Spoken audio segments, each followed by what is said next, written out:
The Paul Leslie Interviews.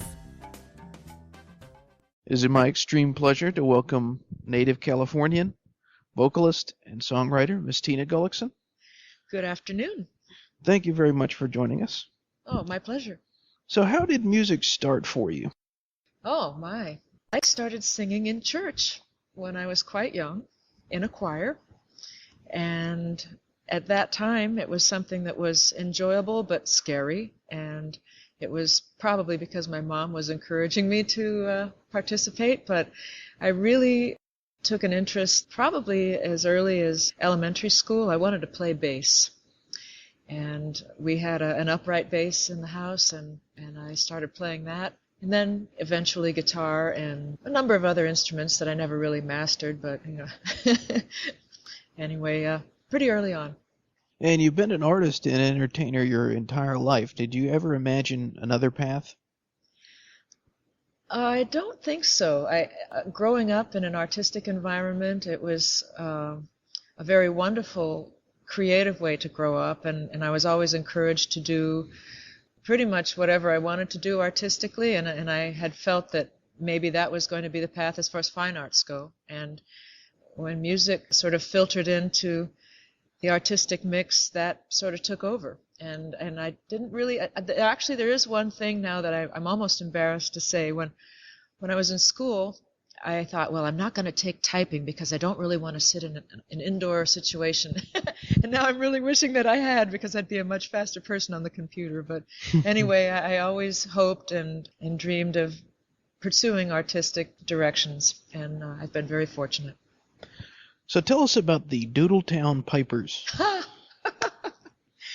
Well, I guess you got that info off my website. I auditioned one time for that group and got the gig. It was a group that had success. It was one of those up with people, Christy Minstrels type groups. And actually, I believe that Mr. Buffett may have auditioned for the Christy Minstrels, and I might be wrong in mentioning that. But anyway, it was an era of large groups of singers that were happy and did a lot of pop music. And anyway, I performed with them for a number of years. And it was a great learning experience. I still draw on things that I learned from our wonderful manager and coach. I'm very happy for that experience, although I remember at the time feeling kind of embarrassed because I didn't think it was that hip at that time. So, well, what came after that? I had the good fortune of modeling. Actually, I started modeling when I was in high school. The opportunity to work with the Pipers came along. That seemed like the direction to go, but I did continue doing a number of things. Living in LA, it gives you the opportunity to be involved in a lot of things. And I got back into doing some modeling and some commercials, television commercials, and basically I am the kind of person that if an opportunity comes along that looks like it's going to be something that's beneficial to the planet or good for my income and not hurting anybody, I jump at the chance. Sometimes it works and sometimes it doesn't. But anyway, I did a few things that were entertainment connected in LA. A number of things, actually. Speaking of those, you've even been featured in music videos. In fact, I was reading a review about the John Waits music video Change, and one reviewer pointed out that you were the focal point of the movie. Wow, or the music cool. video. How cool. So tell us about that. That was a lot of fun. I'm really dating myself now, but in the first year of MTV, and I hadn't actually ever watched MTV at the time because I couldn't get cable at my house, but I went on an audition. They were looking for a girl to, as they described it, play someone who was stressed out and getting ready to jump off a cliff, and they wanted her to look a little bit like maybe she was musician or rocker or something. And anyway, I just went on the audition with a number of other women in town, and I was lucky enough to land the role. And we shot for 2 days on a soundstage in Los Angeles, and John was very cool. And the video shoot was, we shot it on film, and it was the first time that I had done anything like that, and I was just totally enjoying it. And I got to do my own stunt work, which was pretty cool. And also another thing that people don't probably realize if they have watched the video, but they really wanted my character to look like she was just really having a hard hard time with life, and so they wanted me to be crying for those 2 days all the time. And so I tried to put myself, being a method actress, I tried to put myself into that headspace and produce my own tears, which I did do successfully some of the time, and the rest of the time they just blew some really strong camphor into my eyes. So I was streaming tears for 2 days. But anyway, it was a really positive experience. And then one of the other funny things about it was I didn't really get to see the finished product for a whole year. And it was playing on MTV in high rotation for that whole time, and I never even got to see it. So people would wave and honk, as I was walking down the street, and I wasn't really sure why, but anyway, I eventually got a copy, and I'm very proud of it. And it is something that kind of represents the early video days of MTV, and I'm glad that people still get to see it. I guess it's on YouTube now, so it's pretty easy to watch. I think it is. Yeah. Tell us about some of the artists you have done vocal sessions for. Well, probably outside of Jimmy, obviously, the most interesting person that I've worked with that I've mentioned frequently because I really like her is Tori Amos. And Tori and I met through a mutual friend a number of years ago when she was still trying to get her career rolling. And I used to cut her hair, and we'd hang out a little bit and talk about music, but eventually, our mutual friend, my girlfriend named Nancy, and Tori and I had done some demos for Tori, and then we did do some tracks for some of her earlier albums. And she's just a really cool person, and I really admire her. And I don't get to see her too often these days, but she's probably, right up there with some of my favorites. And then I used to do a lot of ghost vocal work where, you'd kind of go in and just do a little bit of shadowing or a little bit of doubling of vocals of various artists that probably wouldn't be too cool for me to mention because that kind of stuff is usually understood that, we do that and receive our reimbursement. And reimbursement's the wrong word, but anyway, I try not to, mention who I did that for, but I did do a lot of that. What music did you listen to growing up, and what do you listen to now? Well, my biggest influence was, and still is, a lot of the Beatle production. I was really taken with that, as were most of us in that era, and I still enjoy listening to the productions. And now what's cool is, of course, we can listen to the mixes that we never got to hear back then and really study, how they did things. And now I really, I like to listen to a lot of different things. I still... That's a tough question. I really have a pretty wide, eclectic palette. Oh, there's so much great music out there. How did you come to join Jimmy Buffett and the Coral Reefer band? I have a dear friend named Mary Harris who used to sing with Jimmy. And Mary and I played in a band called Frankie and the Bluebirds. And we always really enjoyed singing together. And when she was working with Jimmy, she would keep in contact once in a while, but we didn't obviously get to stay in touch as often because she was on the road. And one time she called me and she said, Tina, she said, I'm really thinking about spending more time with my family, and I want to have more kids, and I really think that you would be my choice to recommend for the job if you'd be interested. And I really didn't know too much about Jimmy at that time, and I said, well, thank you very much, and I'll try to send something. And kind of the rest is history. She will always be someone that I consider a dear friend, and I thank her as often as possible because it's been a really great ride. What did you think of Mr. Buffett when you met him? I was very surprised at how down to earth and how fun he was to be around. I remember the first rehearsal that I came to and thinking, wow, this is a really cool mix of people, and I didn't really know. I felt very honored, and maybe like the first 3 weeks that I played with the band was probably my audition, and I was pretty blown away with the talent. And I remember saying to Jimmy that I thought this just seemed like so much fun, and he probably said something like, well, there's a lot more fun ahead of us, and welcome aboard. And I just thought that it was really cool. Is there a member of the Coral Reefer band you feel closer to? Well, sure. My girl, Nadira, we stand next to each other every night, and hang in the dressing room and probably talk about things more in depth than I would with anybody else. Sure.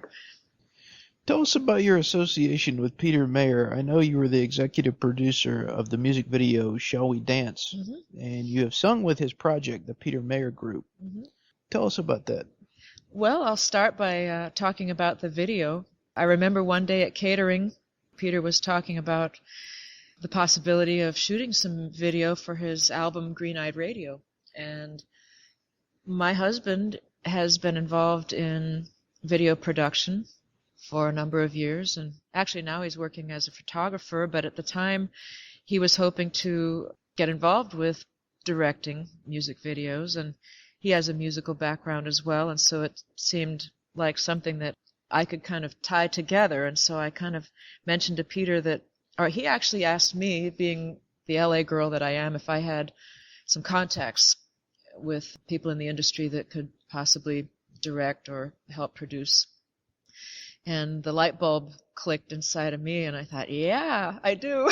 So I called my husband and I said, Peter's thinking of shooting some video, and who do we know that would be good? And he said, are you kidding? He said, I would love to do something like that. So I approached Peter with the idea that maybe we could get involved, and things worked out. And so I got involved as executive producer, stylist, liaison, and we had a great time, and hope that Peter was happy. I think he was.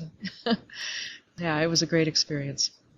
And I've been very honored to be involved since with a few of Peter's projects, and I love singing with him, and I hope to be able to do a little bit more of that in the future. I love his voice, I love his guitar playing, and be able to, as I've mentioned, to be able to work with these type talents and is just a dream come true. It's been really interesting for me to talk to all these people. And one of the exciting things is I've talked to all of the women in the Coral Reefer band from the 70s, Wow. starting with Deborah McCall all the way up until now. And I wondered, would you say that the Coral Reefer women are like a sisterhood? Probably. Reeferettes rock, sure. Some of the listeners out there may not know that you're also a songwriter. How long have you been writing songs? I probably started writing songs as soon as I started playing guitar, which would have been, I think I got my first guitar when I was 11 or 12, and those songs will probably never be heard by anybody, but I think the first songs that I started writing with the intent to perform or share with anybody would have been probably in the early 80s. And I was performing with the group that I mentioned, Frankie and the Bluebirds, and also another group that was called Humanoids on Parade. And we did a number of my tunes at that time. And what's interesting is that each of those projects in their own way have contributed to who I am and what I do now with Jimmy, although at the time I never dreamed that it would go in that direction.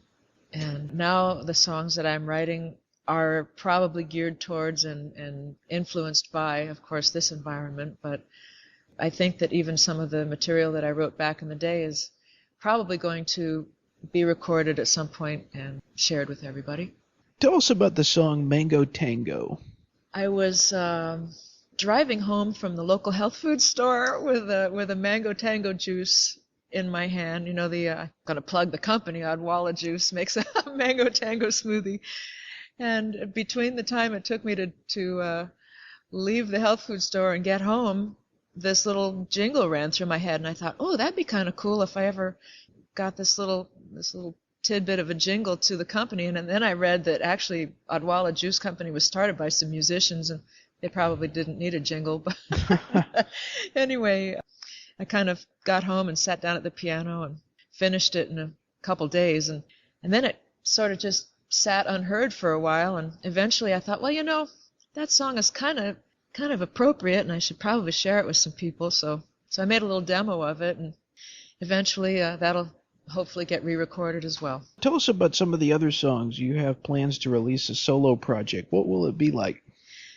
There's one song that I would like to talk about. It's a song that is for parrot heads, inspired by parrot heads, and something that I think represents a part of the parrot head energy that possibly is not acknowledged enough. And the other night here in Atlanta, I went to a Mac McAnally show, which is always just a wonderful experience. And afterwards, I was talking to a fan, and she was saying, I really feel that some of our charity work and some of the good deeds that we do goes unrecognized. And I said, wow. I said, boy, not with me. I try to get involved when I can, when the opportunity arises and I'm available, and I certainly share the successes with everybody that I come in contact with, including Jimmy. And I wanted her to know that that was something that I feel very proud of and want to share. So one of the songs that hopefully I'll be recording is called Party with a Purpose, and of course that's the parrot head theme, and it's a song that was inspired by an event a few years ago. There was a girl that was in a very strange, unfortunate car accident. She was driving under a freeway overpass, and a big chunk of cement went through the glass of her windshield, and it damaged her. And she's actually the daughter of a friend of mine who's a drummer who plays in a Jimmy cover band. Anyway, the Los Angeles and Orange County Parrot Head clubs were doing some fundraising for her, and I wanted to do something to contribute, so I managed to put this little tune together, Party with a Purpose. And it's a simple tune that I hope is going to be catchy, and I'd like to perform it sometime. And actually, I played it down in Key West, and it's the kind of thing that's an audience participation song. Really interesting. And anyway, I hope that parrot heads enjoy it, and that will be one that I do want to cover. And I don't know, I like to write about things that are a part of my life. I think that's a smart thing to do, things that we experience firsthand. And I like to write about things that are happy, and most people, I can't generalize and say that. A lot of songwriters get some of their best inspiration from heartache. I could say that I could do that too, but I try to direct my creative energies towards positivity and things that are happy. Not a bad idea. I wanted to talk kind of about that. You mentioned Key West a second ago, and you do a lot of connecting with some of these island bands, like Tropical Soul, and then there's a gent named Jerry Gontang. And not many of the Coral Reefers do this to the extent that you do.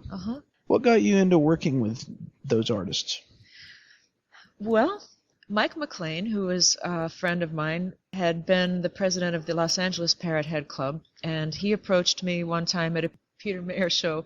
Peter was doing an acoustic set in the LA area, and Mike came up to me and said hi, and he wanted to introduce himself, and he said, my son is involved with the yearbook at Simi Valley High School, where I understand you went to school. And my jaw dropped open. I said, yeah. Anyway, he became a friend, and he said, at some point it would be really cool if you wanted to drop by one of our gatherings. And I said, all right, and so I did. And I didn't realize that not too many band members had done that kind of thing.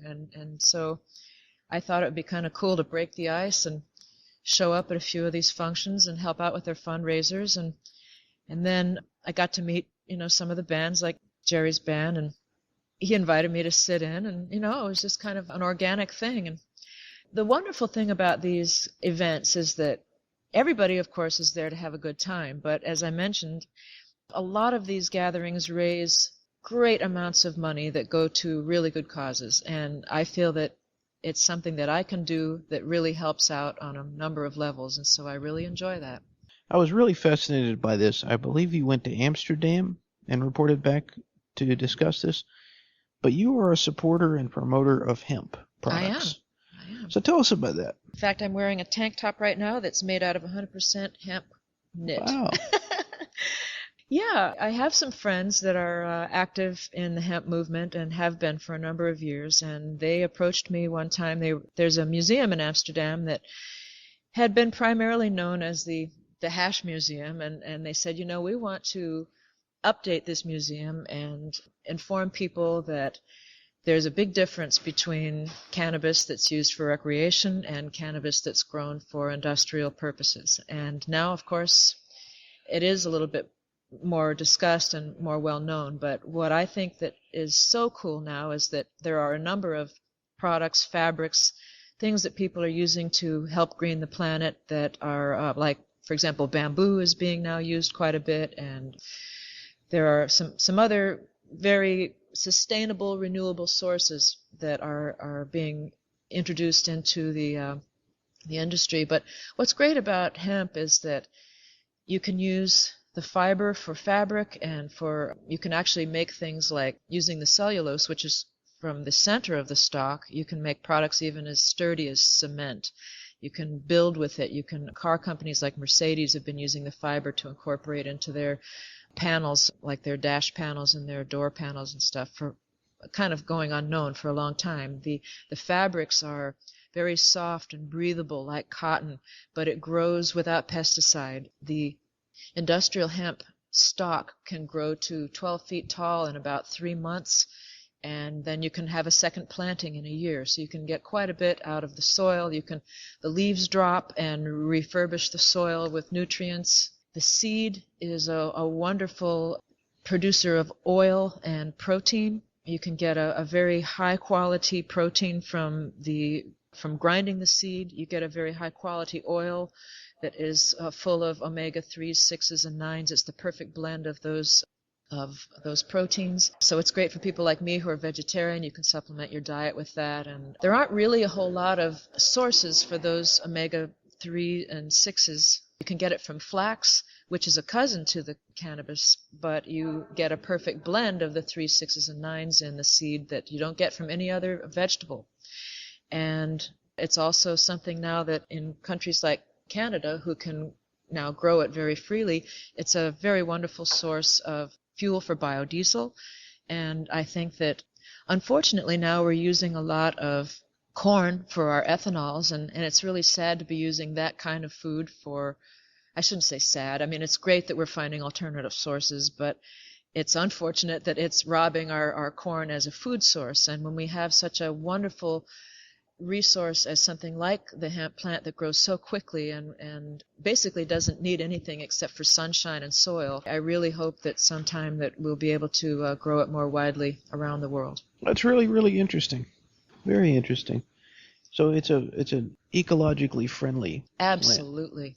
But just because we can only import it because of the fact that we can't grow it in this country. Correct. Is that correct? Correct. Okay. And we are importing. You can import the seeds if they've been steam sterilized, which is fine. They still have nutritional value. They just can't sprout. Right. So that's totally cool. We can import the product after it's been pressed into oils. We can import the fabrics after they've been.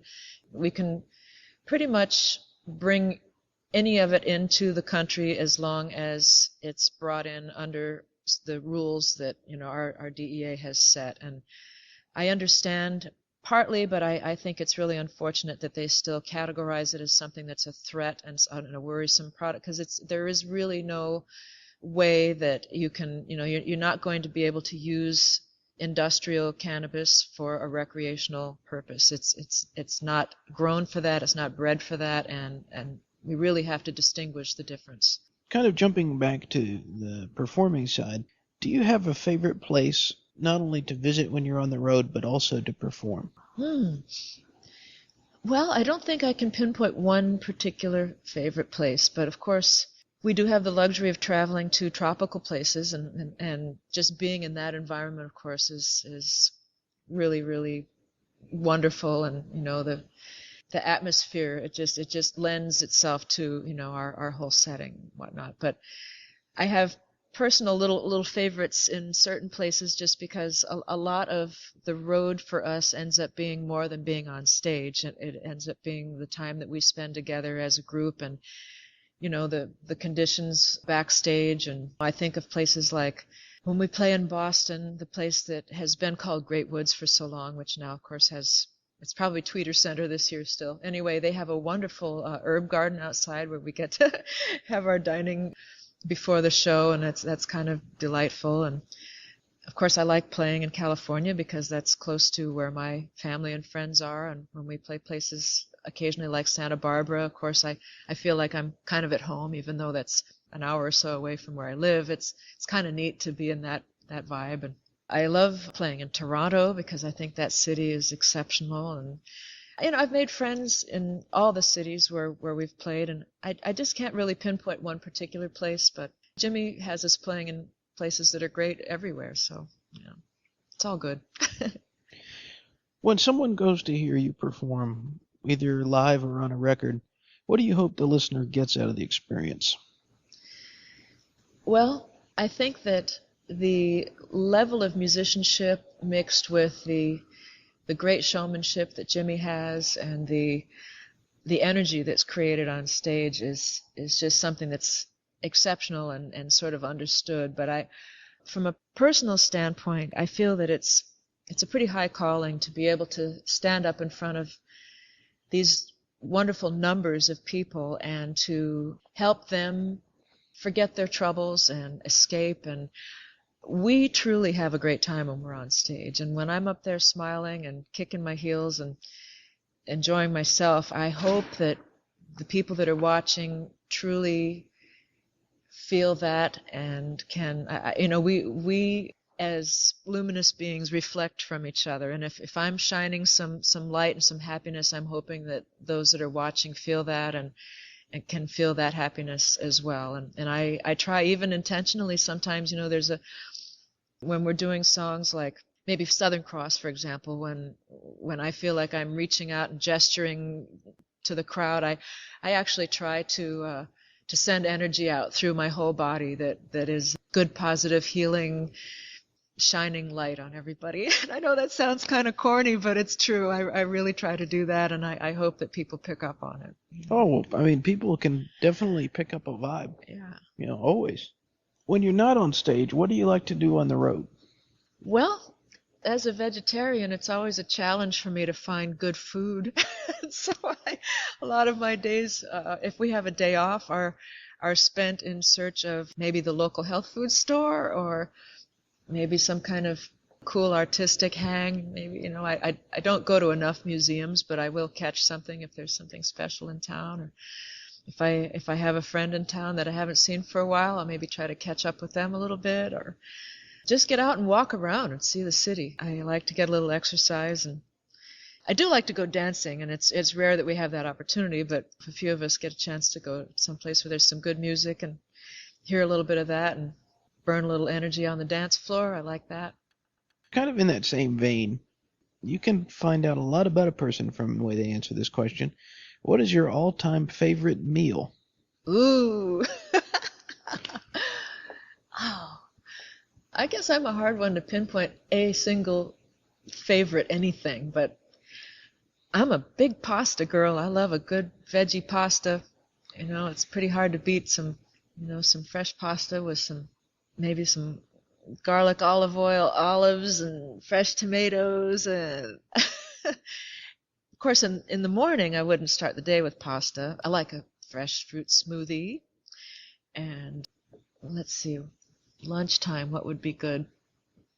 I have a favorite sandwich. This is going to sound silly to most of the listeners are not going to be vegetarian, and they're going to say, oh, yuck. But a good avocado sandwich is pretty hard to beat. Oh, man. Oh, I eat those. If they don't like that, they're missing out. That's yeah. And I've been really hooked on the smoothies lately too. Banana. Yeah. Okay, moving on. I think we're getting hungry here. Moving on. Tell us about some of your other passions other than music. I was hoping you could tell us about. As an artist, I have been designing for the glass industry for quite a while, and it's something that I did full-time before I started working with Jimmy, and now I do it part-time when I'm home. And it's kind of evolved from, I used to do a lot of stained glass work, actually, and I love that, and it's very, very satisfying because you're working with this medium that's been used for centuries, and you work with the glass and you cut it and mold it, and then you get to see light shining through it, and it's great. But I don't do that much anymore because you kind of cut your hands up a lot, and I don't like doing that. I'm playing guitar, and also you're working with lead, and I don't really think that breathing lead fumes when you're soldering is very healthy, so I don't do that much anymore. But what came out of that was designing for what I think is a little bit a healthier version of that, and I do a lot of designing for a friend who etches glass. So I don't actually do the sandblasting and etching, but I do his design work for him, and most recently, I'm real proud of a theater that I helped to remodel in L.A. called the El Rey. It's down in an historic district on Wilshire Boulevard, actually, and they restored it back to a very beautiful venue. And so I took the elements of the original designs from when it was built early in the century and incorporated that into the etchings in the glass. And so that was kind of fun. I like to do all kinds of things that are artsy. I like to design clothing, and that's actually one of the things that kind of got me involved with the hemp movement as well. There are lots of great designs now that are out of hemp fabrics, but before I started working with Jimmy, I decided that I was going to start a little business and designing clothes that I like to wear. So anyway, I've been sewing and creating designs ever since I can remember, and I do like to paint. And, well, of course, you've probably heard or read that I rescue rabbits. So, Yeah, rabbits. yeah. How many rabbits do you have? Well, I'm down to 7 right now, which doesn't seem like too many compared to what I've had, but still a lot to take care of, especially when I'm traveling. But I started rescuing them. I always associate it with Don't Stop the Carnival year in 1998. So I actually found some bunnies in a pet store that was going out of business, and they really needed some care and a home. And I brought them home and thought, well, I'll find homes for them, but fell in love with them and kept them. And then more bunnies came, and some by accident and some through friends that needed help. And eventually I had a lot of bunnies, and so I started building this wonderful bunny land in my backyard. And so that actually became a hobby and a necessity. And so I spend a lot of hours taking care of these wonderful furry creatures that are very misunderstood, and they make wonderful pets, and I just love them. And so I've spent a lot of my extra pennies and time and love on keeping these creatures healthy and trying to find homes for them. And actually, most of them end up staying at my house. But anyway, that's one of the things that I spend a lot of time on with. Yeah, rabbits can actually take up some time. Yeah, but they're great. They're really smart, and they're really affectionate, and they have wonderful personalities. And you don't really get a chance to experience that until they're living with you. And most of mine live in my backyard, and they have very luxurious, I call it the 4 seasons, but for bunnies. But anyway, if they do actually live in the house, like maybe a cat or dog, you really get to see their great personalities. And I hope that more people get to appreciate and rescue. And I have to say that I hope that eventually people realize that they're not the kind of pet that you should just buy as a cute little Easter gift for a child that doesn't understand that they need care. It's the kind of thing that if we can at all help to rescue the ones that are already around, or I just see a lot of these little creatures that are bought from pet stores, and people don't understand that they do need certain types of care. And that's how I ended up with as many as I have, because I think that perhaps they don't realize that they can dig out of enclosures, and they naturally want to build a burrow. That's where they would live in the wild. They live underground. And so if you don't have an area that's bunny safe, they're going to get out, and they're going to either be, in a dangerous situation where there are cars or traffic or creatures. They are they're creatures of prey, and so they don't have a good chance out in the wild. And sometimes people say, well, I'll just release it out on the golf course. There are lots of wild bunnies out there. Well, a domestic creature like that's not going to make it. Never survive, no. So people need to know that they do make great pets, but you need to treat it in a way that they can have a safe environment. Working our way back to the Coral Reefer band, do you have a favorite memory of yours? Oh, sure. Lots of favorite memories. You keep coming back to the favorite thing, and it's like I have too many. There's too many things. to have. Yeah, probably. Well, the first thing that comes to mind is not my favorite memory, but it has to do with shoes. I love shoes, as a lot of girls do, and I can think of times where I've wanted to get this really great pair of shoes, and of course some of you are going to be thinking, why are you even talking about shoes when everybody should be just wearing flip-flops or going barefoot? And I like to go barefoot too, but it's pretty hard to beat a great pair of high heels when you're on stage. So anyway, I can think of times where I've seen a great pair of shoes, and I thought, well, gosh, I don't know if it's in the budget or whatever, and then I'll end up wearing them, and Jimmy will get a grin on his face and say, yeah, those look great, or, the guys will make a comment, and I'll just think, well, that just makes my day to think they're actually noticing. And then I'll think, well, maybe I should kick them off, and just be barefoot. But, just silly things like that, can make a girl's day. But there are so many great moments. And one of the kind of interesting things that I don't want to take for granted, but I forget, and as long as we're thinking of favorite moments, when we're traveling, we have the luxury of traveling in great private jets sometimes, and sometimes I just, they're so smooth and they're so wonderful, and sometimes I think, I'll look out the window and it's like, here we are up in the sky and in heaven looking down through the clouds, and it's just really hard to even, fathom what we're doing. We're traveling in the epitome of style and with people that we love being around, and they're just really moments like that I will always remember, that don't really involve being on the stage, but that are kind of special, that, not everybody gets to experience. Yeah. This last question I have, this show is going out all over the world. So what would you, Miss Tina Gullickson, like to say to the world?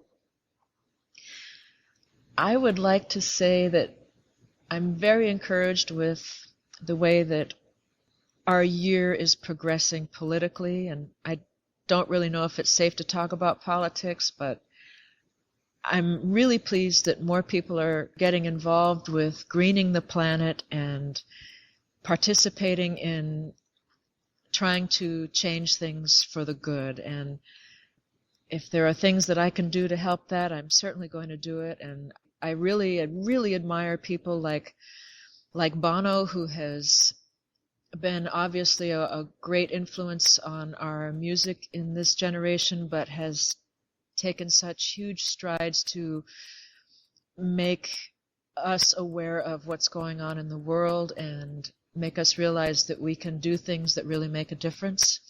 And I hope sometime to actually get to meet and maybe be involved with projects that are helping, like what he and people like that do.